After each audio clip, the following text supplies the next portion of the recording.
25,000 റുപ്പീസിൻ്റെ താഴെയുള്ള പ്രൈസ് സെഗ്മെൻറ്റിൽ സാംസങ്ങിൻ്റെ one of the best all round value for money ഫോണാണ് സാംസങ് ഗാലക്സി M52. അതിൻ്റെ നെക്സ്റ്റ് പതിപ്പാണ് എൻ്റെ കയ്യിലിരിക്കുന്ന സാംസങ് ഗാലക്സി M53. സോ ഇതും നല്ല വാല്യൂ ഫോർ മണി ഫോണാണോ, എന്തൊക്കെ അപ്ഗ്രേഡ്സും എന്തൊക്കെ ഡൗൺഗ്രേഡ്സ് ആണ് സംഭവിച്ചിരിക്കുന്നത് എല്ലാം നമ്മൾ ഈ വീഡിയോയിൽ ഡിസ്കസ് ചെയ്യുന്നുണ്ട്. കൂടുതൽ സമയം വേസ്റ്റ് ചെയ്യാതെ ലെറ്റ്സ് റോൾ. നമുക്ക് ബോക്സ് ഓപ്പൺ ചെയ്യാം, ഫോൺ മാറ്റി വെക്കാം. Type C to type C cable, documents and SIM ejector pin. ഫോണിൻ്റെ ബോക്സിൽ നിന്ന് ചാർജർ എടുത്ത് മാറ്റുന്ന പദ്ധതിക്ക് ശേഷം സാംസങ് പുതിയൊരു പദ്ധതിയുമായിട്ട് വന്നിരിക്കുകയാണ്. അതായത് പ്രോഡക്റ്റ് പേജിൽ പോയിട്ട് താഴേക്ക് സ്ക്രോൾ ചെയ്യുമ്പോൾ അവിടെ ആക്സസറീസ് എന്നൊരു ടാബ് ഉണ്ട്. ചാർജറുടെ ഓപ്ഷൻ എടുക്കുകയാണെങ്കിൽ അവിടെ 299 റുപ്പീസിൽ നിങ്ങൾക്ക് സാംസങ്ങിൻ്റെ 25 വാട്ട് ചാർജർ മേടിക്കാം. ഇപ്പോൾ കാണിക്കുന്നില്ല, മിക്കവാറും സെയിൽ തുടങ്ങിക്കഴിഞ്ഞായിരിക്കും ആ ഒരു ഓഫർ കാണിക്കാൻ പോകുന്നത്. ഇതിനെക്കുറിച്ചുള്ള നിങ്ങളുടെ അഭിപ്രായം താഴെ കമൻറ്റ് ബോക്സിൽ എഴുതി അറിയിക്കുക. ഓക്കെ, എനിവേ ടിപ്പിക്കൽ സാംസങ്ങിൻ്റെ ഒരു ഡിസൈൻ ഫാക്ടർ ഉണ്ടല്ലോ, അത് തന്നെയാണ് വന്നിരിക്കുന്നത്. മാറ്റ് ഫിനിഷ് ആണ്, സ്റ്റിൽ ലേശം ഷൈനി ഗ്ലോസി എഫക്റ്റ് വരുന്നുണ്ട്. അതുകൊണ്ട് തന്നെ സ്മഡ്ജസ് ഒക്കെ വളരെ ക്ലിയർലി കാണാൻ കഴിയുന്നുണ്ട്. ഓക്കെ, സ്മഡ്ജസ് ഒക്കെ എവിഡൻ്റ് ആണ്. എൻ്റെ റെക്കമെൻഡേഷൻ ആയിരിക്കും കവർ ഇട്ട് യൂസ് ചെയ്യുക. ഈ ഫോൺ ബോക്സിൽ നിന്ന് എടുക്കുമ്പോൾ ഫസ്റ്റ് തന്നെ സ്ട്രൈക്ക് ചെയ്യുന്നൊരു സംഭവം എന്താണെന്ന് വെച്ചാൽ നല്ല സ്ലിം ഫോണാണ്. ഓക്കെ, നല്ല സ്ലിം ഫോണാണ്, ലൈറ്റ് വെയിറ്റ് ആണ്. അതായത് ഏകദേശം 7.4 mm ആണ് തിക്നെസ്, 176 gram ആണ് വെയിറ്റ്. സോ ലൈറ്റ് വെയിറ്റ് ആണ്, തിൻ ആണ്, പക്ഷേ ഹൈറ്റ് ഉള്ള ഫോണാണ്. ഹൈറ്റ് ആണോ നീളമാണോ? ഹൈറ്റ് ഉള്ള ഫോണാണ്. 6.7 ഇഞ്ചിൻ്റെ ഡിസ്പ്ലേ ആയതുകൊണ്ട് നല്ല ഹൈറ്റ് ഉള്ള ഫോണാണ്. വൺ ഹാൻഡ് ഫോൺ എന്ന് പറയാൻ കഴിയില്ല. സ്റ്റിൽ കയ്യിൽ ഹോൾഡ് ചെയ്യുമ്പം ആ ഒരു കംഫർട്ടബിൾ ഫീൽ ഉണ്ട്. No problem with the handling. ഫോണിൻ്റെ ടോപ്പിൽ നോയ്സ് ക്യാൻസലേഷൻ മൈക്ക് കൊടുത്തിട്ടുണ്ട്. റൈറ്റ് സൈഡിലാണ് പവർ ബട്ടൺ, ലെഫ്റ്റ് സൈഡിൽ സിം ട്രേ ഉണ്ട്. ബോട്ടമിൽ bottom firing speakers, mic and type C USB port. നല്ല ക്വാളിറ്റി ഉള്ള സാംസങ്ങിൻ്റെ typical super AMOLED plus display ആണ് വന്നിരിക്കുന്നത്. നല്ല വൈബ്രൻറ്റ് കളർഫുൾ പഞ്ചി കളേഴ്സ് ആണ് കിട്ടുന്നത്. 6.7 ഇഞ്ചിൻ്റെ ഡിസ്പ്ലേ ആയതുകൊണ്ട് അത്യാവശ്യം വലിയ ഡിസ്പ്ലേ ആണ് വരുന്നത്. സോ നല്ല വൈഡ് വ്യൂയിങ് എക്സ്പീരിയൻസ് കിട്ടും. ബ്രൈറ്റ്നസിൻ്റെ പോയിന്റ് ഓഫ് വ്യൂ നോക്കുകയാണെങ്കിൽ ഔട്ട്ഡോർ ഇൻഡോർ, പ്രാക്ടിക്കൽ യൂസിൻ്റെ പോയിന്റ് ഓഫ് വ്യൂ നോക്കുകയാണെങ്കിൽ ഔട്ട്ഡോർ ഇൻഡോർ നോ ഇഷ്യൂസ്. 800 നിറ്റ്സിൻ്റെ ആണ് പീക്ക് ബ്രൈറ്റ്നസ്. സോ എത്ര വെയിലാണെങ്കിലും നോ പ്രോബ്ലം, എല്ലാം ക്ലിയർ ആണ്. 120 ഹെർട്സിൻ്റെ റിഫ്രഷ് റേറ്റ് ആണ് കൊടുത്തിരിക്കുന്നത്. നല്ല രീതിയിൽ ഇൻറ്റിഗ്രേറ്റ് ചെയ്തിട്ടുണ്ട്. അങ്ങനെ ജിറ്റേഴ്സ് അല്ലെങ്കിൽ ബഗ്സ് ഒന്നും ഞാൻ ഫേസ് ചെയ്തില്ല. അത്യാവശ്യം നല്ല ആ ഒരു സ്നാപ്പി ഫീലിംഗ്, ആ ഒരു ക്വിക്ക് അല്ലെങ്കിൽ ഫാസ്റ്റ് ഫീലിംഗ് ഉണ്ടല്ലോ, 120 ഹെർട്സ് ഉള്ളപ്പോൾ കിട്ടുന്ന ഫീലിംഗ് അതിവിടെ കിട്ടുന്നുണ്ട്. നല്ല രീതിയിൽ ഇൻറ്റിഗ്രേറ്റ് ചെയ്തിട്ടുണ്ട്. തിൻ ബെസൽസ് ആണ് വരുന്നത്. ടോപ്പ് സെൻട്രലായിട്ടാണ് punch hole cut out. So തീർച്ചയായിട്ടും നല്ല മോഡേൺ ലുക്കിംഗ് ഡിസ്പ്ലേ ആണ്. ഈ ഒരു ഫോണിൻ്റെ ഒരു പ്ലസ് പോയിന്റ് ആണ് ഈ ഫോണിൻ്റെ ഡിസ്പ്ലേ. വളരെ നല്ലൊരു ഡിസ്പ്ലേ ആണ് തന്നിരിക്കുന്നത്, നോ ഡൗട്ട്. യൂട്യൂബിൽ 4K പ്ലേബാക്കിൻ്റെ സപ്പോർട്ടും കിട്ടുന്നുണ്ട്. പക്ഷേ ഡിസ്പ്ലേ HDR പ്ലേബാക്ക് സപ്പോർട്ട് ചെയ്യുന്നില്ല കേട്ടോ. സോ HDR സർട്ടിഫിക്കേഷൻ വരുന്നില്ല.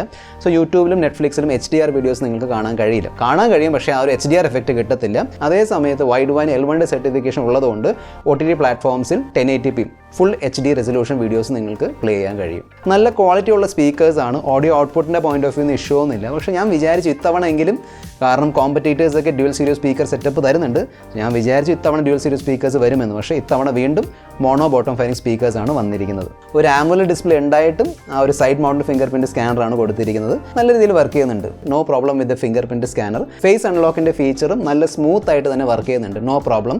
പക്ഷേ ഹാപ്റ്റിക് ഫീഡ്ബാക്ക് എക്സ്പീരിയൻസ് വളരെ മോശമാണ്. അതായത് ഈ പ്രൈസ് സെഗ്മെന്റിൽ നോർമലി ഒരു ഡെഡിക്കേറ്റഡ് മോട്ടറൊക്കെ വരാറുണ്ട് കോമ്പറ്റീറ്റേഴ്സിൻ്റെ ഫോൺസ്. പക്ഷേ ഇവിടെ വീണ്ടും ആ ഒരു വൈബ്രേഷൻ ഹാപ്റ്റിക് ഫീഡ്ബാക്ക് എക്സ്പീരിയൻസ് ആണ് കിട്ടുന്നത്. ചിപ്സെറ്റിൽ മാറ്റം വന്നിട്ടുണ്ട്. ഇത്തവണ മീഡിയാടെക്കിൻ്റെ ഡയമൻസിറ്റി 900 5G ചിപ്സെറ്റ് ആണ് കൊടുത്തിരിക്കുന്നത്. നല്ലൊരു ചിപ്സെറ്റ് ആണ്, അത്യാവശ്യം പവർഫുൾ ചിപ്സെറ്റ് ആണ്. 4.3 ലാക്കിൻ്റെ Antutu സ്കോർ കിട്ടുന്നുണ്ട്. റെസ്പെക്റ്റബിൾ ഡീസെന്റ് Antutu സ്കോർ ആണ്. Latest Android 12, latest One UI 4.1 എല്ലാം ഇതിൻ്റെ അകത്ത് വരുന്നുണ്ട് out of the box. 12 5G ബാൻഡ്സിൻ്റെ സപ്പോർട്ടും ഉണ്ട്. സോ 5Gൻ്റെ point of view no issues. നിങ്ങൾക്ക് 8 GB വരെയുള്ള എക്സ്റ്റൻഡഡ് റാം സെറ്റ് ചെയ്യാൻ പറ്റും. ഇത്രയും എക്സ്റ്റൻഡഡ് റാമിൻ്റെ ആവശ്യമുണ്ടോ? എനിക്ക് തോന്നുന്നില്ല. പിന്നെ സാംസങ് 2 വർഷത്തേക്കുള്ള OS അപ്ഡേറ്റും പിന്നെ 4 വർഷത്തേക്കുള്ള സെക്യൂരിറ്റി അപ്ഡേറ്റ് പ്രോമിസ് ചെയ്തിട്ടുണ്ട്. നോക്ക് സെക്യൂരിറ്റി, സെക്യൂർ ഫോൾഡർ, ഓൾട്ട്സിൻ്റെ ഫീച്ചർ ഇതെല്ലാം വരുന്നുണ്ട്. പക്ഷേ എനിക്ക് വളരെ വിയർഡായിട്ട് തോന്നിയൊരു സംഭവമാണ് NFC-ൻ്റെ സപ്പോർട്ട് ഇവിടെ കൊടുത്തിട്ടില്ല. 15,000 രൂപ വില വരുന്ന സാംസങ് ഗാലക്സി F23 വരെ ഉണ്ട് NFC. ചിലപ്പോൾ ഇവിടെ കോസ്റ്റ് കട്ടിംഗ് ആയിരിക്കും ചെയ്തിരിക്കുന്നത്. ഓട്ടോ ഡേറ്റ സ്വിച്ചിങ്ങിൻ്റെ ഫീച്ചർ കൊടുത്തിട്ടുണ്ട്.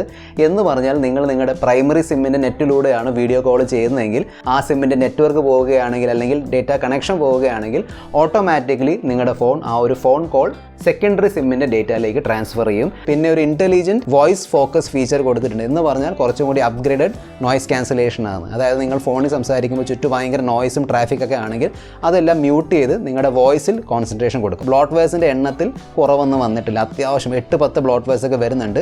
പിന്നെ ആ ഡിസ്കവർ ടാബ് വീണ്ടും വന്നിട്ടുണ്ട്. അത് M സീരീസ് ഫോണിൻ്റെ ഒരു ഭാഗമായിട്ടാണെന്ന് തോന്നുന്നു വരുന്നത്. ബേസിക്കലി ആപ്പ് റെക്കമെൻഡേഷൻ വേണ്ടിയാണ് യൂസ് ചെയ്യുന്നത്. അത് സ്വിച്ച് ഓഫ് ചെയ്യുന്നതായിരിക്കും ബെസ്റ്റ് ഓപ്ഷൻ. സോ ആപ്പ് ഡ്രോറിൻ്റെ സെറ്റിംഗ്സിൽ പോയിട്ട് അത് ടേൺ ഓഫ് ചെയ്തോളൂ. നെക്സ്റ്റ് സംഭവമാണ് വൈഫൈ ഇഷ്യൂ ഉണ്ട്, വൈഫൈൻ്റെ ഒരു ബഗ് ഉണ്ട്. അതായത് നമ്മൾ ഫോൺ നേരെ പിടിക്കുമ്പോൾ നോ ഇഷ്യൂസ്, പക്ഷേ PUBG കളിക്കുന്ന സമയത്ത് നമ്മളിങ്ങനെ ലാൻഡ്സ്കേപ്പ് മോഡലിൽ പിടിക്കുന്നത്, എന്നിട്ട് ഫോണിൻ്റെ രണ്ടറ്റത്തും നമ്മുടെ കൈ ഉണ്ടായിരിക്കും. അങ്ങനെ വെക്കുമ്പോൾ വൈഫൈ കണക്ഷൻ ഓൾമോസ്റ്റ് 0 ആയി പോവുകയാണ്. സോ BGMI കളിക്കുമ്പോൾ നല്ല പിങ് ഉണ്ടായിരുന്നു. ഇനി എൻ്റെ ഡിവൈസിൽ മാത്രമാണോ ഇഷ്യൂ, അതും എനിക്ക് പറയാൻ കഴിയില്ല. ഓക്കെ, സോ നിങ്ങൾ മൾട്ടിപ്പിൾ റിവ്യൂസ്, ഇൻഡെപ്ത് റിവ്യൂസ് കാണുക, എന്നിട്ട് ഒരു തീരുമാനം എടുക്കുക. So BGMI, free fire, call of duty, pes പോലുള്ള ഗെയിംസ് കളിക്കാൻ താല്പര്യമുണ്ടെങ്കിൽ മൊബൈൽ ഡേറ്റ സ്വിച്ച് ഓൺ ചെയ്ത് കളിക്കുന്നതായിരിക്കും ബെസ്റ്റ് ഓപ്ഷൻ.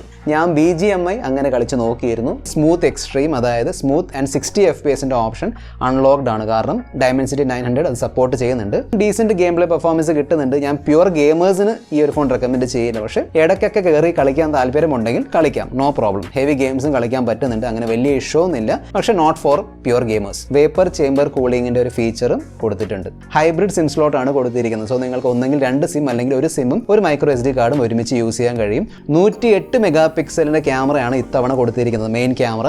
പക്ഷേ മെഗാ പിക്സലിൻ്റെ പുറകെ പോകണ്ട, ഞാൻ എക്സാക്ട് ക്യാമറ പെർഫോമൻസ് ഷെയർ ചെയ്യാം.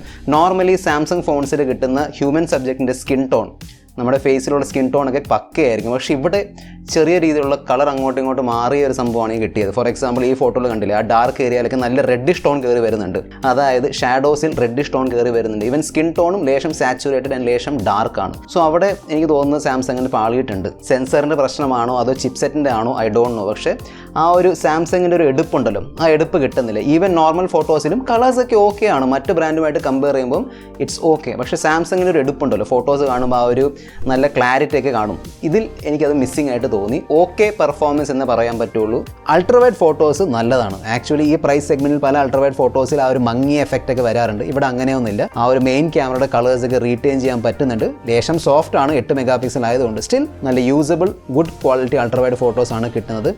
ലൈറ്റ് കൺട്രോൾ ഒരു ഇഷ്യൂ ആയിട്ട് എനിക്ക് തോന്നി. ഫോർ എക്സാമ്പിൾ ഈ ഫോട്ടോയിൽ ബാക്ക്ഗ്രൗണ്ടിൽ വെയിലുണ്ട്, എന്നാൽ അത് കത്തി കിടക്കുകയാണ്. നോർമലി സാംസങ്ങിൻ്റെ ബാക്ക്ഗ്രൗണ്ടിൻ്റെ ലൈറ്റ് കൺട്രോളൊക്കെ നല്ലതായിരിക്കും. പക്ഷേ ഇവിടെ ആ ഒരു ഹൈലൈറ്റ് ഒക്കെ അത്യാവശ്യം കത്തി കിടക്കുന്നുണ്ട്. അങ്ങനെ കംപ്ലീറ്റ്ലി ബ്ലോൺ ഔട്ട് അല്ല, സ്റ്റിൽ കത്തി കിടക്കുന്നുണ്ട്.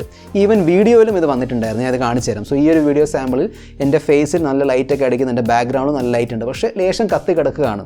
സാംസങ്ങിൻ്റെ ഒരു ഫോട്ടോ പ്രോസസ്സിംഗ്, സാംസങ്ങിൻ്റെ ഒരു video processing point of view നോക്കുകയാണെങ്കിൽ ഇതൊരു പോരായ്മയായിട്ട് എനിക്ക് തോന്നി. ഈ ലൈറ്റ് കൺട്രോളിൻ്റെ ഇഷ്യൂ നല്ല ബ്രൈറ്റ് ലൈറ്റിൽ മാത്രമേ ഉള്ളൂ കേട്ടോ. അതായത് നോർമൽ ലൈറ്റിൽ ഈവനിങ് ലൈറ്റൊക്കെ ആണെങ്കിൽ നോ പ്രോബ്ലം, നല്ലൊരു ക്വാളിറ്റി കിട്ടുന്നുണ്ട്. ഞാൻ കാണിച്ചു തരാം. ഈ 4K 30 FPS വീഡിയോ നല്ല ക്വാളിറ്റി ഉള്ള വീഡിയോ ആണ്. കളേഴ്സ് ആണെങ്കിലും ഡൈനാമിക് റേഞ്ച് എല്ലാം നല്ല രീതിയിൽ മെയിൻറ്റെയിൻ ചെയ്യുന്നുണ്ട്. ഓക്കെ, നൈറ്റ് പെർഫോമൻസ് ഈ പ്രൈസ് പോയിന്റ് ഓഫ് വ്യൂ നോക്കുകയാണെങ്കിൽ, പിന്നെ കോമ്പറ്റീറ്റേഴ്സിൻ്റെ പോയിന്റ് ഓഫ് വ്യൂ നോക്കുകയാണെങ്കിൽ ഓക്കെ ആണ്. ഓക്കെ, 4K 30 FPS സ്റ്റെബിലൈസേഷൻ്റെ ഓപ്ഷൻ കിട്ടുന്നില്ല കേട്ടോ. ഈവൻ EISും കിട്ടുന്നില്ല. 1080p EISൻ്റെ ഓപ്ഷൻ വരുന്നുണ്ട്. അത്യാവശ്യം ഡീസൻറ്റ് സ്റ്റെബിലൈസേഷൻ കിട്ടുന്നുണ്ട്. No problem with stabilisation. Selfie camera performance is very nice. ആ ഒരു ലൈറ്റ് കൺട്രോളിൻ്റെ ഇഷ്യൂ സെൽഫി ക്യാമറയെ ബാധിക്കുന്നില്ല. നല്ല ഫോട്ടോസ് ആണ് കിട്ടുന്നത്. നോർമൽ ഫോട്ടോസ് ആണെങ്കിലും പോർട്രേറ്റ് ആണെങ്കിലും നല്ല എഡ്ജ് ഡിറ്റക്ഷൻ ആണ്. ഈവൻ ബാക്ക്ഗ്രൗണ്ട് ബ്ലറും നല്ല നാച്ചുറൽ ആണ്. ഫ്രണ്ടിലും 4K 30 FPS ആണ് കൊടുത്തിരിക്കുന്നത്. പക്ഷേ ഇവിടെയും 4Kയിൽ സ്റ്റെബിലൈസേഷൻ കൊടുത്തിട്ടില്ല.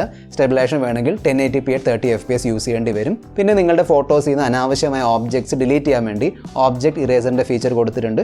അതേ രീതിയിൽ ഫോട്ടോയിൽ കുറച്ചുകൂടി കോൺട്രാസ്റ്റും വൈബ്രൻസ് ഒക്കെ ബൂസ്റ്റ് ചെയ്യാൻ വേണ്ടി റീമാസ്റ്റർ ടൂളിൻ്റെ ഫീച്ചറും ഈ ഒരു ഫോണിൽ വരുന്നുണ്ട്. ഈ ഫോണിൽ 5000 mAh ബാറ്ററിയാണ് കൊടുത്തിരിക്കുന്നത്.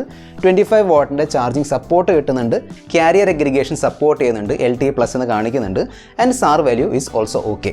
6GB 128GB പ്രൈസാണ് 26,499 രൂപ. 8GB 128GB പ്രൈസാണ് 28,499 രൂപ. ICICI ബാങ്കിൻ്റെ ക്രെഡിറ്റ് കാർഡ് ഉണ്ടെങ്കിൽ 2500 രൂപയുടെ ക്യാഷ് ബാക്ക് ഡിസ്കൗണ്ട് ഓഫർ ഈടാക്കാം. നോർമൽ പ്രൈസ് കൂടുതലായിട്ട് തോന്നി, പക്ഷേ ഓഫർ പ്രൈസ് ഇസ് ഓക്കെ. ഇപ്പോഴത്തെ ഒരു സാഹചര്യം വെച്ച് നോക്കുമ്പോൾ ഓഫർ പ്രൈസ് നല്ലതാണ്. നിങ്ങൾക്ക് ഈ ഒരു ഫോൺ വാങ്ങാൻ താല്പര്യമുണ്ടെങ്കിൽ ഓഫർ പ്രൈസ് തന്നെ വാങ്ങുക. സോ ഈ സാംസങ് ഗാലക്സി M33 ഇതിൻ്റെ കഴിഞ്ഞ പതിപ്പായ M52മായിട്ട് കമ്പയർ ചെയ്യുമ്പോൾ ഒരു വളരെ ആവറേജ് അപ്ഗ്രേഡ് ആയിട്ടാണ് എനിക്ക് തോന്നിയത്. ഓക്കെ, ചിപ്സെറ്റിൽ ഡൗൺഗ്രേഡ് വന്നിട്ടുണ്ട്. അതുകൊണ്ടായിരിക്കും ചിലപ്പം ക്യാമറ പെർഫോമൻസിനെ അത് എഫക്റ്റ് ചെയ്തിരിക്കുന്നത്.